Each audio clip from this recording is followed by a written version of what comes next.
आगे बढ़े। मनस्वी, अब तो बेटा बच्चों के एग्जाम होते जा रहे हैं। केमिकल बॉन्डिंग मैं कहूँगा, आप जो वीडियो क्लासेस हैं उसी से आप रिवाइज करो, वहां पर बड़े आराम आराम से वो चीज रिवाइज हो जाएगी। उसी से रिवाइज करो, वो आपके पास रहेगा। हार्दिक का भी डाउट था मेरे पास अभी ने। ठीक है हार्दिक, नो प्रॉब्लम, आप व्हाट्सएप पे भेज देना, मैं रात को 12 बजे तक जो है बड़े आराम से आपके डाउट को देख लूंगा। ठीक है ना? ठीक है, मुझे पता नहीं था कि आपके एग्जाम है, वरना डाउट मैंने आज शाम को ही मोबाइल खोल लिया होता। चलो ठीक है, मैं भी बता दूंगा। अच्छा, आज आगे बढ़े।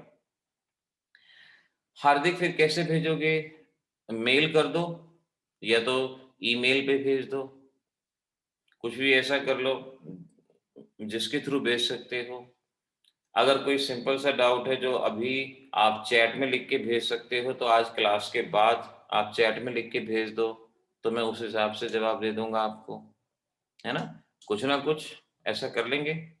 ठीक है ना? चलो, आज देखो, एरोमेटिक कंपाउंड यानी बेंजीन से रिलेटेड कुछ क्वेश्चंस को सॉल्व करते हैं, मतलब उनकी रिएक्शंस को देखते हैं क्या होगी। सबसे पहले मैं बेंजीन पे कुछ एक जैसे रिएक्शन ले रहा हूं और देखते हैं आप इनके बारे में कितना जानते हैं, कितना याद है, और आपको बताता हूं कि इस पे क्या-क्या क्वेश्चन आपसे पूछा जा सकता है। और एनहाइड्रस FeCl3 ये हमारे पास है। ऐसे ही देखो, ये रिएक्शन पे ध्यान दो, बेंजीन CH3Cl एनहाइड्रस AlCl3 ये हमारे पास है। सिमिलरली बेंजीन CH3COCl और एनहाइड्रस AlCl3 ये पहले तीन रिएक्शन की हम यहां पर बात करते हैं।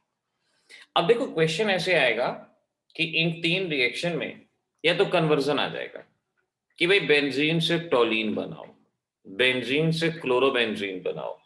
इस तरह से कोई भी आपके पास यहां पर जवाब आ जाएगा, कोई भी जवाब आएगा, क्वेश्चन पूछा जाएगा। आपसे क्वेश्चन ये पूछा जाता है कि एनहाइड्रस AlCl3 के बजाय हम और किस चीज का इस्तेमाल कर सकते हैं। तो अब आपको यहाँ ये भी बताना होगा कि एनहाइड्रस AlCl3 की जगह FeCl3, जैसा कि मैंने फर्स्ट रिएक्शन में लिया हुआ है, उसका इस्तेमाल भी किया जा सकता है। रिएक्शन तीनों एक जैसी हैं। HCl बाहर जाता है और ये क्लोरीन यहाँ पे, HCl बाहर जाएगा और बचा हुआ क्लोरीन यहां पर आएगा और इस तरह से क्लोरोबेंजीन बनेगा। ब्रोमीन होता तो ब्रोमोबेंजीन बनता। क्योंकि बेंजीन पे हैलोजन आया तो हम इसे एरोमेटिक हैलोजिनेशन भी बोल सकते हैं या सिंपल हैलोजिनेशन रिएक्शन के नाम से भी पहचान सकते हैं। फ्लोरीन पे ये रिएक्शन नहीं होती। फ्लोरीन की रिएक्शन सभी से अलग होती हैं। 11th में फ्लोरीन की रिएक्शन नहीं है, एरोमेटिक पे ध्यान रखना। प्रभु, सेकंड जवाब ठीक है। सेकंड क्वेश्चन भी ऐसे ही होगा बच्चों।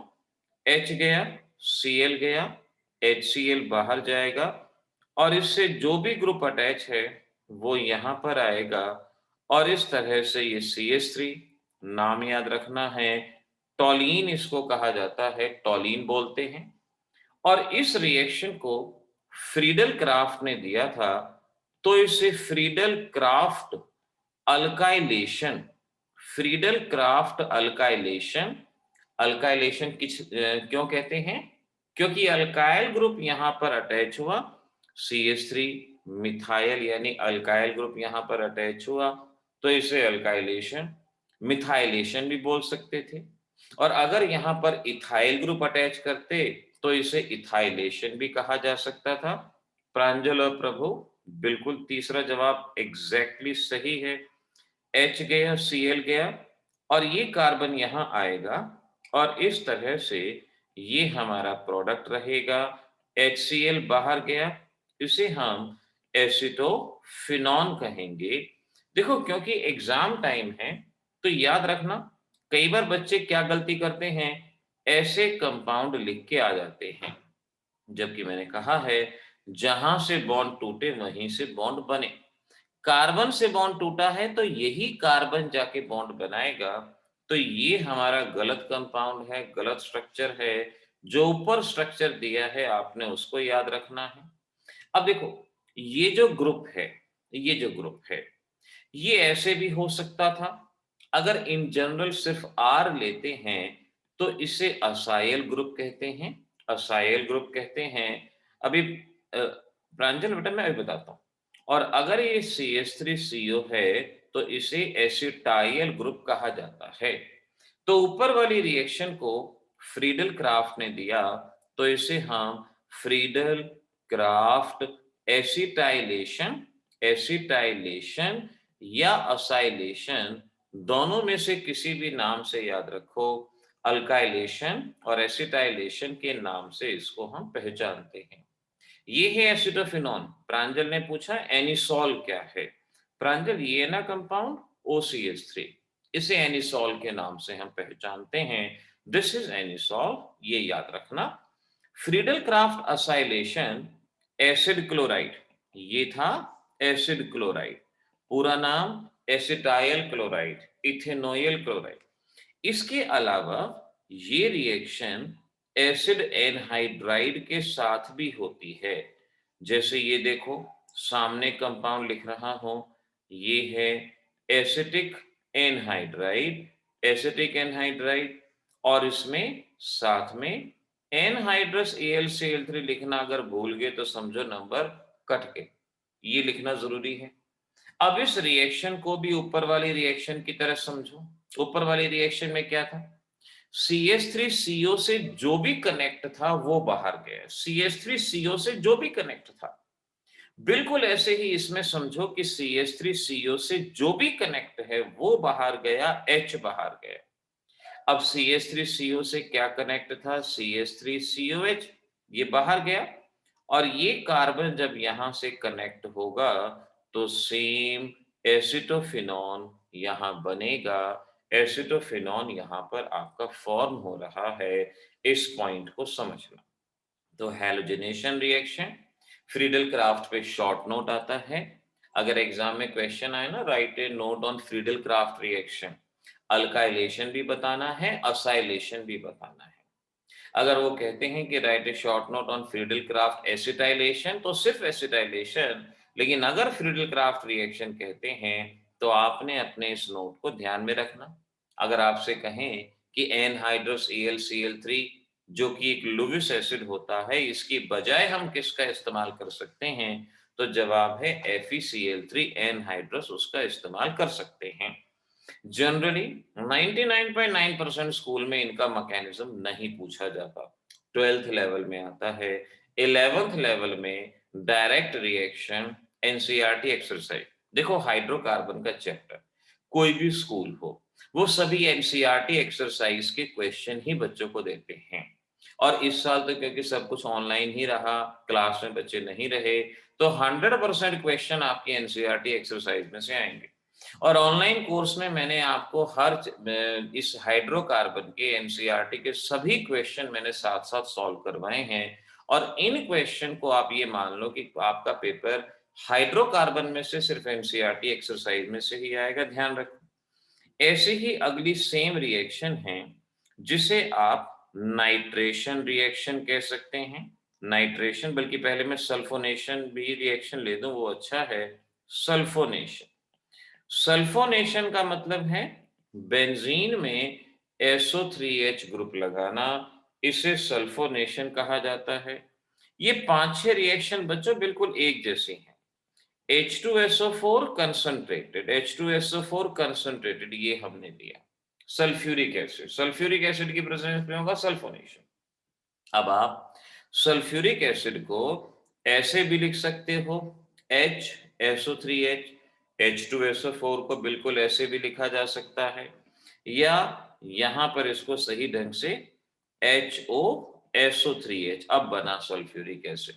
रिएक्शन सेम वैसे ही, H गया, OH गया, वाटर बाहर, और जो बचा, देखो ये सभी रिएक्शन बिल्कुल एक ही पैटर्न की है और 11th में भी काम आएंगी, 12th में भी काम आएंगी। अब अगर अच्छे से याद होगी तो 12th में लगेगा कि अरे ये तो पढ़ा हुआ है, ये तो हमारे लिए कोई प्रॉब्लमेटिक है ही नहीं। इस कंपाउंड को बेंजीन सल्फोनिक एसिड के नाम से पहचानते हैं। बेंजीन सल्फोनिक एसिड इस कंपाउंड को नाम दिया जाता है। तो आ जाएगा कि भाई बेंजीन को बेंजीन सल्फोनिक एसिड में कन्वर्ट करो या सल्फोनेशन बताओ, तो वो चीज वहां पर डायरेक्ट बता सकते हैं। एक और रिएक्शन लेके फिर मैं आपको लास्ट टाइम जैसा सीक्वेंस सॉल्व करवाता हूं। Nitration reaction. नाइट्रेशन नाइट्रेशन का मतलब होता है बेंजीन में NO2 ग्रुप का लगाना, इसे नाइट्रेशन कहा जाता है। और नाइट्रेशन रिएक्शन के लिए हम कंसंट्रेटेड HNO3 और कंसंट्रेटेड H2SO4, 12th में ये डिटेल में आता है फिनॉल के अंदर, लेकिन यहां पर आपको इसका एक प्रिलिमिनरी आइडिया ही चाहिए। Concentrated nitric acid and sulphuric acid.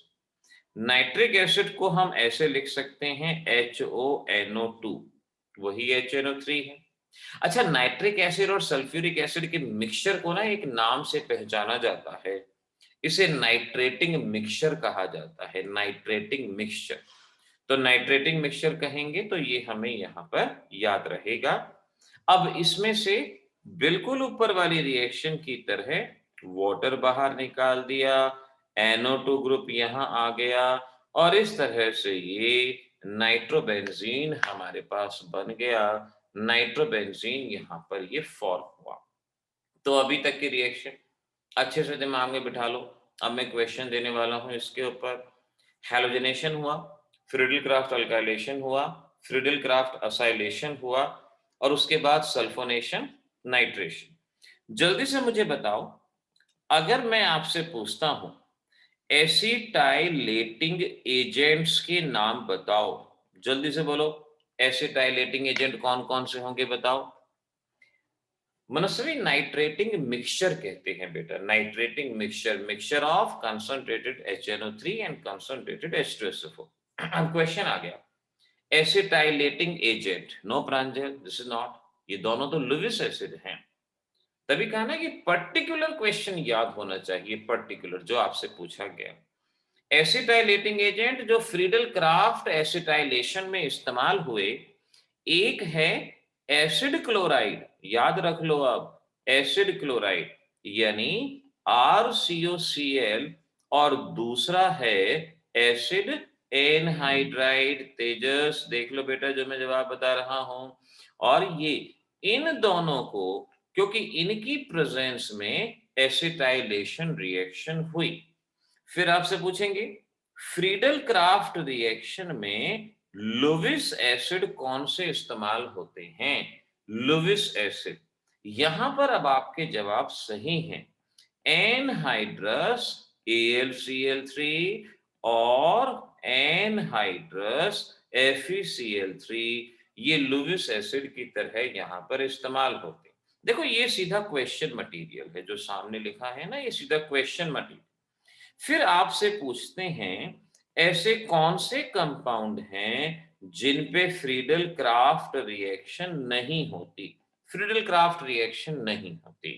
आपके लेवल पे तीन, वैसे चार कंपाउंड हैं, लेकिन आपके लेवल पे तीन ही कंपाउंड बताने हैं कि फ्रीडल क्राफ्ट रिएक्शन यहाँ पे नहीं होती। कहाँ नहीं होती, ये आपसे यहाँ पर पूछा गया। तो याद रखो, पहला कंपाउंड है नाइट्रोबेंजीन। नाइट्रोबेंजीन नाम भी याद रखना। अगर आप इस पे फ्रीडल क्राफ्ट रिएक्शन करवाते हो तो नहीं होती। दूसरा कंपाउंड है बेंजोइक एसिड। अगर आप इस पे फ्रीडल क्राफ्ट रिएक्शन करवाते हो नहीं होती। तीसरा कंपाउंड है एनिलीन। आप इस पे भी फ्रीडल क्राफ्ट करवाते हो तो यहाँ पे नहीं होती। तो ये एसिटाइलेटिंग एजेंट क्या है, आप बिल्कुल जवाब टू द पॉइंट याद हो, कोई गड़बड़ी ना हो। लुइस एसिड फ्रीडल क्राफ्ट में कौन से इस्तेमाल होते हैं, जवाब बिल्कुल। ये कॉम्पिटिटिव के भी क्वेश्चन है और आपके स्कूल लेवल के भी है, ध्यान रखना। और फ्रीडल क्राफ्ट रिएक्शन किन किन पे नहीं होती ये आपसे पूछा गया, तो आप इस बात को भी यहां पर याद रखोगे, इसको अच्छे से याद रखो। तो रिएक्शन देख लेना। अगर मैं Cl2 का अटैक करवाता हूं तो Cl2 का अटैक कैसे हुआ, H गया Cl गया, ये ध्यान रखना।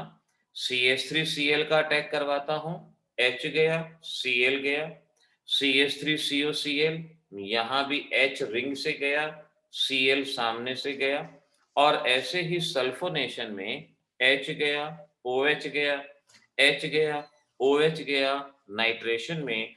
इस बात को याद रखना, ये हमारी एरोमेटिक रिएक्शन जो यहां पर बताएं। अब एक और इंपॉर्टेंट चीज सीख लो जिस पे पूरी उम्मीद है आपके एग्जाम में क्वेश्चन जरूर आता है, डायरेक्टिव इन्फ्लुएंस। मैं ज्यादा डिटेल में नहीं, सिर्फ एग्जाम के पॉइंट ऑफ व्यू से बात करूंगा कि डायरेक्टिव इन्फ्लुएंस यानी अगर रिंग में ऑलरेडी कोई ग्रुप कनेक्ट है तो वहां पे रिएक्शन कहां होगी। जरा मैं एक बार देखता हूं, आप मुझे जरा एक बार बताना कि अगर आपके पास टॉलीन है तो आप इस रिएक्शन को कहां कर सकते हो, फिर मैं उसके हिसाब से आगे आपको बताता हूं। ऐसे ही अगर एल्डिहाइड है तो यहां पे ये रिएक्शन कैसे होगी, क्या कोई बच्चा बताएगा? देखो ट्राई करो, क्योंकि ये आपको ऑलरेडी पहले मैंने सिखा भी रखा है। बताओ, देखो जल्दी से बताओ, देखते हैं क्या जवाब आता है।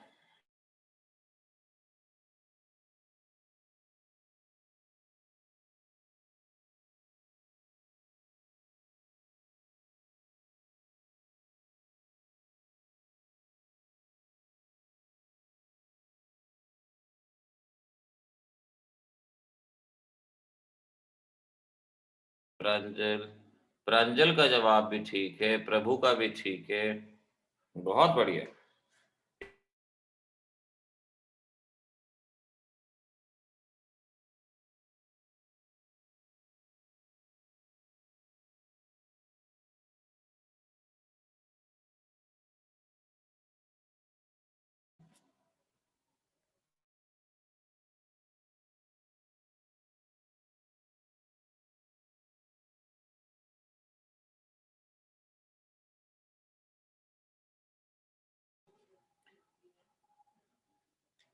तेजस, आपने सभी पोजीशन पे बता दिया। चलो इसका जवाब अभी बताते हैं। पहले डायरेक्टिव इन्फ्लुएंस में आप एक बात मान लो कि इसका मीनिंग क्या है।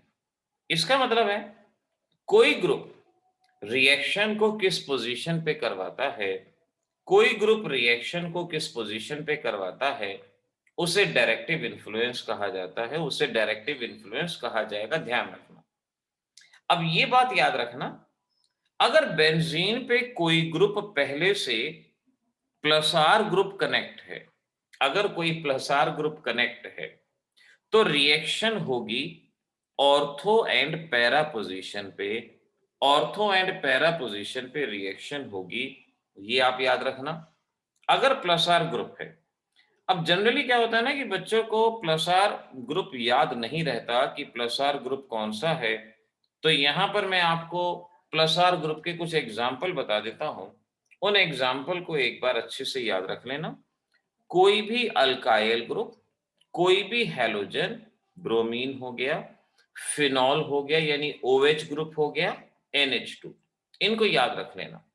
ये प्लस आर ग्रुप हैं और ये रिएक्शन को ऑर्थो और पैरा पोजीशन पे करवाते हैं। ऑर्थो और पैरा पोजीशन पे ये रिएक्शन को कराएंगे।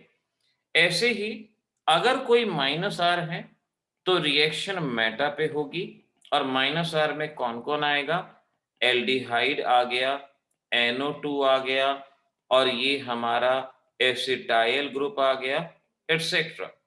अपने लेवल पे ये ग्रुप याद रखो कि पहले वाला ग्रुप प्लस आर है तो रिएक्शन ऑर्थोपैरा पे होनी है, और अगर माइनस आर है तो रिएक्शन मेटा पे। अब देखो मैं इस रिएक्शन को यहां से हटा के दोबारा से लिखता हूं और फिर आपको बताता हूं।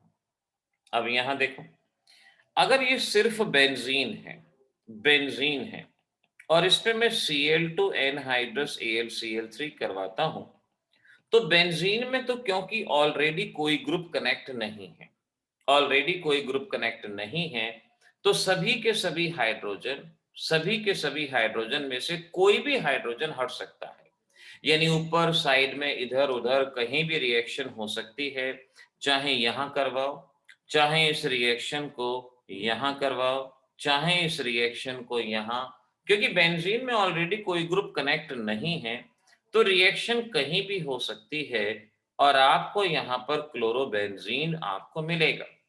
लेकिन अगर आपके पास बेंजीन पे पहले से कोई ग्रुप कनेक्टेड है, पहले से कोई ग्रुप कनेक्टेड है, जैसे यहाँ पहले से CH3 ग्रुप कनेक्टेड है, ये CH3 कनेक्टेड है। अब रिएक्शन कहीं भी हो जाए, ऐसा नहीं होगा। अब रिएक्शन कहाँ होनी है, इसको डिटरमाइन करेगा CH3। CH3 बताएगा, भाई तुम ऑर्थो पे बैठ जाओ, तुम मेटा पे बैठ जाओ, तुम पैरा पे बैठ जाओ, ये CH3 बताएगा। अब ऊपर देखो, CH3 कैसा ग्रुप है? CH3 एक अल्काइल ग्रुप है और अल्काइल ग्रुप R से रिप्रेजेंट करते हैं, रिएक्शन को ऑर्थो और पैरा पे करवाता है। यानी एक बार ऑर्थो पे, एक बार पैरा पे, आधे मॉलिक्यूल में ऑर्थो पे, आधे पे पैरा पे। ऑर्थो पोजीशन ये नेक्स्ट वाली होती है, HCl बाहर जाएगा, तो एक बार ऑर्थो पे CH3 आएगा और एक बार ये रिएक्शन पैरा पे होगी, यहाँ CH3 आएगा। तो दो जब हमने मॉलिक्यूल दिखा दिए, ट्वाइस HCl बाहर निकाल दो, ऑर्थो पैरा पे रिएक्शन हो जाएगी और हमें हमारा प्रोडक्ट मिलेगा। ऐसे ही अगर आपके पास एल्डिहाइड है और एल्डिहाइड पे अगर आप इस रिएक्शन को करवा रहे हैं, तो एल्डिहाइड ग्रुप कैसा ग्रुप हो गया? CHO, ये रहा, कैसा है? -R। और -R मेटा पे रिएक्शन करवाएगा, तो मेटा से H गया, Cl गया और ये क्लोरीन यहाँ कनेक्ट हुआ और इस तरह से ये मेटा पोजीशन का प्रोडक्ट हमें मिलेगा। तो इस बात को ध्यान रखना है कि पहला ग्रुप कौन सा कनेक्टेड है और उसके हिसाब से आपने रिएक्शन को करना है। ये सामने का या तो चीज याद रहे तो बहुत अच्छा, नहीं तो इसका स्क्रीनशॉट ले लेना और स्क्रीनशॉट के बाद फिर आप इसमें आगे बड़ी आसानी से चीजों को समझ सकते हो, आगे यहाँ बड़ी आसानी से बढ़ सकते हो, इसको अच्छे से समझ लेना। अब मैं रिएक्शन देता हूं, जरा ध्यान से सॉल्व करना। ऊपर वाली चीजें आपके पास हैं ही। नाउ लेट्स सी, अब आप में से कौन बच्चा सही ढंग से जवाब देता है। ये आपके पास CH3Cl, AlCl3, एनहाइड्रस। एक बार आपसे कहा कि आपके पास है COCH3 और साथ में CH3Cl, एनहाइड्रस AlCl3। और एक बार आपसे ये कहा कि भाई आपके पास COCH3 है और दोबारा से रिएक्शन यही है और AlCl3 की प्रेजेंस में, और ये लास्ट। अब इन चारों रिएक्शन के प्रोडक्ट बताने हैं आपको, क्या बनेंगे? चारों रिएक्शन के प्रोडक्ट आपको बताने हैं, जल्दी से बता दो फटाफट। प्रांजल, आपका जो क्वेश्चन था ना, जो रिडॉक्स वाला, वो अभी क्लास के बाद आप मुझसे समझ के जाना बेटा। अब देखो ये रिएक्शन है, या तो व्हाट्सएप पे भेज दो आप मेरे पास इसको, मैं वहीं पर जवाब दे देता हूँ। और तेजस, आपको भी बेटा अगर क्वेश्चन में कुछ और पूछना हो ना उसी क्वेश्चन में, तो क्लास के बाद बेशक से मुझसे पूछ लेना।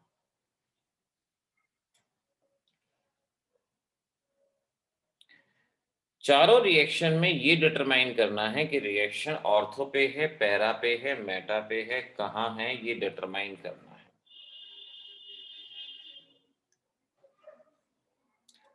जल्दी से।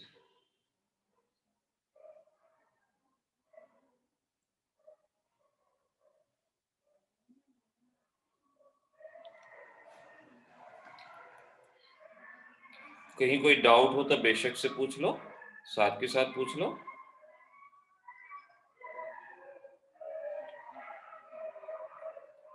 किसी ग्रुप की नेचर ना मालूम पड़ रही हो कि ये ऑर्थो है, मेटा है, पैरा है, वो पूछ लो।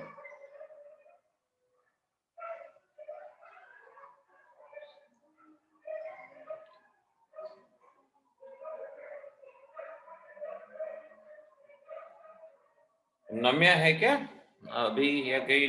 नम्या, मुझे बेटा क्लास के बाद अभी मैसेज करना, मैं अभी आपके ये जो 2 चैप्टर बताए हैं ना, इनके लेक्चर में अभी आपके लिए जस्ट क्लास के बाद मुझे व्हाट्सएप कर देना है, मैं याद दिला दूंगा। हार्दिक, पहला जवाब बिल्कुल ठीक है। कोशिश रखो कि CH3Cl का नेचर, प्रांजल जो बेंजीन पे अटैच होता है उसका नेचर देखना है आपने। देखो बेंजीन पे CH3 अटैच है, बेंजीन पे COCH3, तो CH3 है प्लस आर और COCH3 है माइनस आर, ये ध्यान रखना। प्रभु का जवाब क्या था? ओके, प्रभु आपने जो जवाब दिया है ना, देखो उसमें पैरा वाला भी मिलेगा और ऑर्थो वाला भी मिलेगा। हाँ, दोनों ही बताने हैं।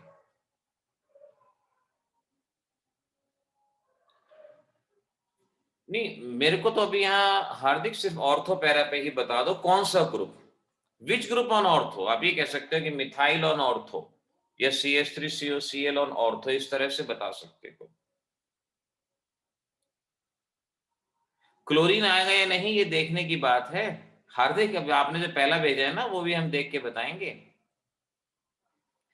मनस्वी, पहले दोनों जवाब ठीक हैं, पहला दो भी ठीक है, तीसरा भी ठीक है, चौथे में गड़बड़ है मनस्वी। प्रभु और हार्दिक जो कंपाउंड के नाम बता रहे हो ना, एक बार जरा ध्यान से करो। देखो CH3Cl, पहली रिएक्शन ये है फ्रीडल क्राफ्ट, और फ्रीडल क्राफ्ट रिएक्शन में बेंजीन रिंग से हाइड्रोजन जाता है और यहां से क्लोरीन। अब क्योंकि यहां पर ग्रुप ये प्लस आर है तो रिएक्शन ऑर्थो पे पैरा पे। कैसे? ऑर्थो से H गया, Cl गया और ये CH3 यहां आया। अब अगर ये CH3 यहां पर आ रहा है तो क्लोरो ग्रुप थोड़ी आया है। आप बच्चों ने इसका नाम लिखा है क्लोरोटोलीन, ऑर्थोक्लोरोटोलीन, पैराक्लोरोटोलीन लिखा है कुछ बच्चों ने, लेकिन ये तो CH3 आया है। इसका नाम है ऑर्थोजाइलीन, इसे ऑर्थोजाइलीन कहते हैं। और एक बार यही रिएक्शन ऐसे ही पैरा पे होगी तो ऑर्थोजाइलीन एंड पैराजाइलीन, ये हमारे पास दो प्रोडक्ट फर्स्ट रिएक्शन में मिलेंगे।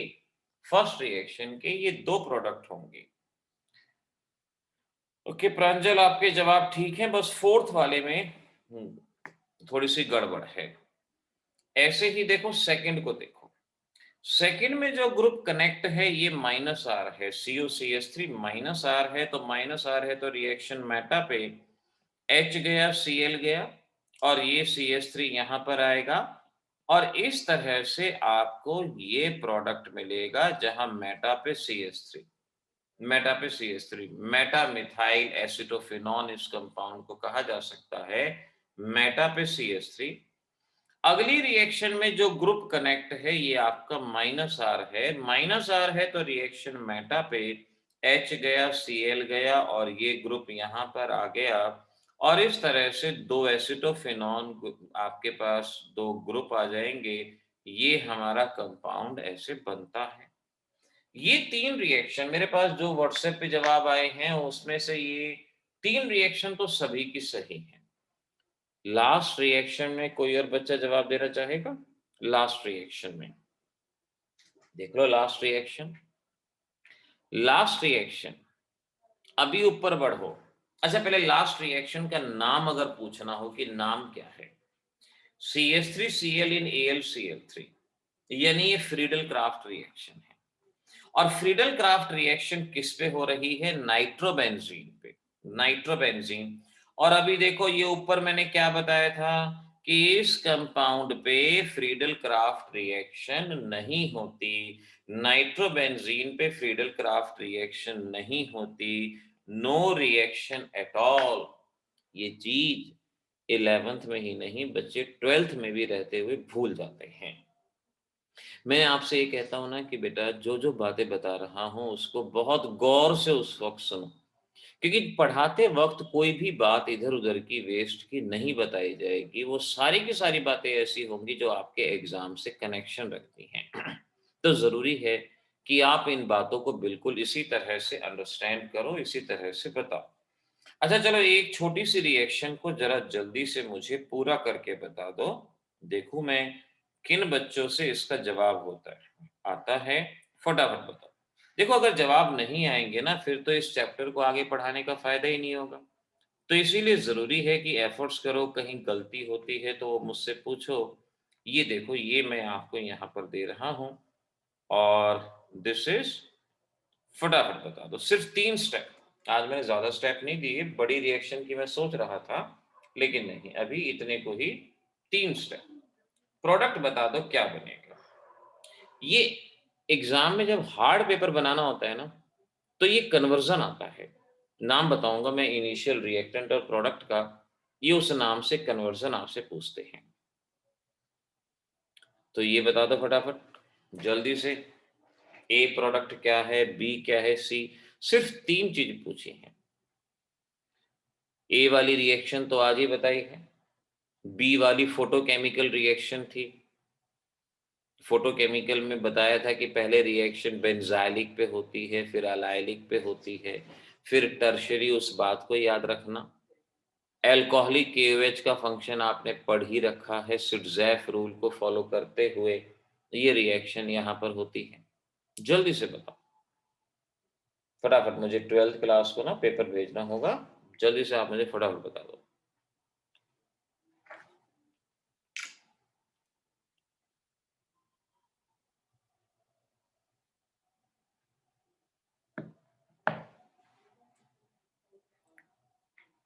प्रभु का पहला जवाब सही, मनस्वी का सही, हार्दिक का सही, बिल्कुल ठीक है। पहला जो टाइम हो रहा है ना, मैं पहला फट बताता हूँ जो बच्चों ने बताया है। एच गया, सीएल गया, और जहां से बॉन्ड टूटते हैं वहीं से कनेक्ट। ये ए प्रोडक्ट जो जिन बच्चों ने बताया है सही, दिस इज इथाइल बेंजीन। चलो बी बताओ, बी प्रोडक्ट बताओ। Cl2 सनलाइट, फोटोकेमिकल हैलोजनेशन याद रखो, और उसमें मैंने क्या बताया था कि पहली रिएक्शन बेंजाइलिक पोजीशन पे। मनस्वी ये बेंजाइलिक पे नहीं हुई है रिएक्शन, ध्यान से। बेंजाइलिक पे रिएक्शन होनी चाहिए। कैसे? फोटोकेमिकल हैलोजनेशन में बेंजाइलिक कार्बन कौन सा होता है? बेंजीन से नेक्स्ट, यानी H गया, Cl गया, और ये क्लोरीन यहां आ गया। और जब ये क्लोरीन यहां आएगा तो ये हमारे पास CH Cl CH3 ये बनेगा। This is the B product, ये आपका बी प्रोडक्ट यहां पर बनेगा। ये है बी प्रोडक्ट, ये ध्यान रखो, this is the B product. और मनस्वी आपने केओएच एल्कोहलिक का फंक्शन भी गलत किया हुआ है। केओएच एल्कोहलिक क्या करता है? के सीएल बाहर जाता है, साथ वाले से एचओएच, तो केसीएल गया, H2O गया, वैलेंसी पूरी करने के लिए pi bond, and this is the product which is called as styrene. इसे स्टायरीन कहते हैं।